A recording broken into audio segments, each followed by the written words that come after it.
zayd ibnu sucna ninkii la odhan jiray caalim buu ahaa xabr caalim yahuudeed buu ahaa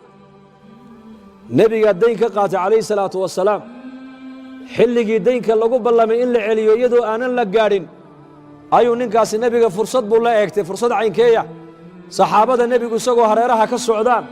oo suuqa magaalada madiine ay dhex marayaan ayuu nebiga xagga dambe intuu kaga yimid buu nebiga go'isii hunguriga kaga qabtay ilaa nebigoo indhuhu casaadaan cumar binu khadaab baa seefta galka ka saaray markaa buu ninka yahuudiga hadlo wuxuu yidhi yaa muxamed haddaad tihiin buuhi nimankiinan carbeed ee quraysheed in badan baan nila noolaynoo nila mucaamaloonayno xaqa bini aadanka aad ka qaadataan ma soo celisaane aniga xaqaygiisii buu ka yidhi markaa buu nebigu sidaa u dhoolla caddeeyey cumar binu khadaab baa seeftii la soo baxay oo yidhi yaa rasuula allah kaafirkan yahuudiga qoortaa ka gooyey igu fasax markaa buu nebigu yidhi cumar may seeftaada galka ku cesha buu yidhi soo dhowow cumarow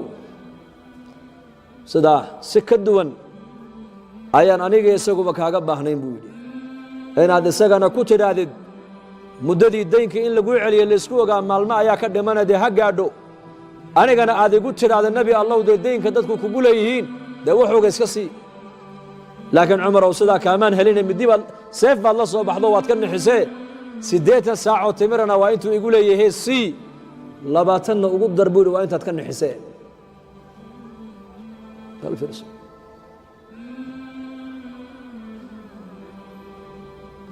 gaalada ayaa iminka dadkan zamankan dambe ka dhaadhicisay in badan diinta islaamku adduunka seef bay ku gaadhay dagaal may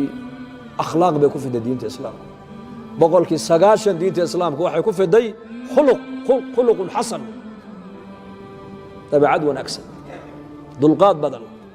naxariis badan sabir badan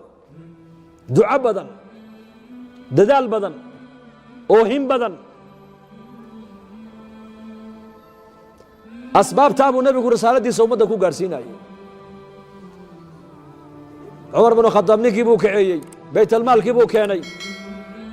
intiisii markuu siiyey buu 20 kalena ugu daray waa kana qaado uu dhaxay ninka yahuudigii war intan anu malihii buu ka yidhi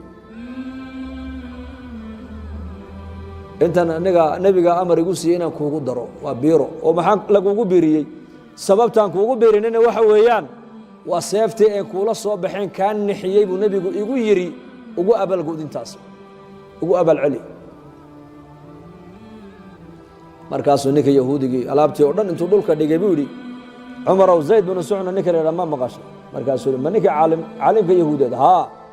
ma ninkaa baa tahay haa ninkaa baan ahay oo adoo nin caalim ah oo diintii hore towraadna wax ka yaqaana oo towraadna weliba lagu sheegay nebiga sifaadkiisa iyo inuu imanaayo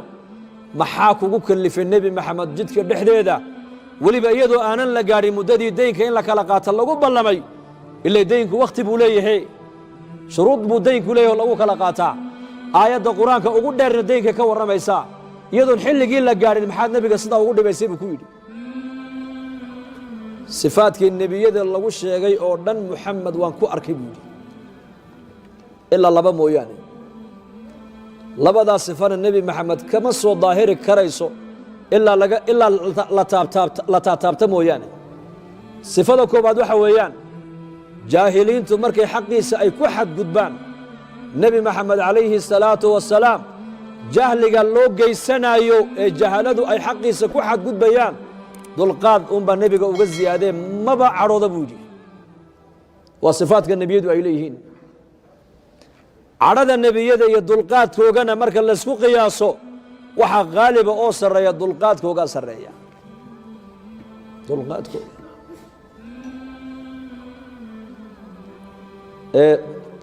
shahaadateynka iga maqal buu yidhi hortaadaan ku laqinaya ashhadu an laa ilaaha ila allah wa ashhadu anna muxamadan cabduhu warasuuluh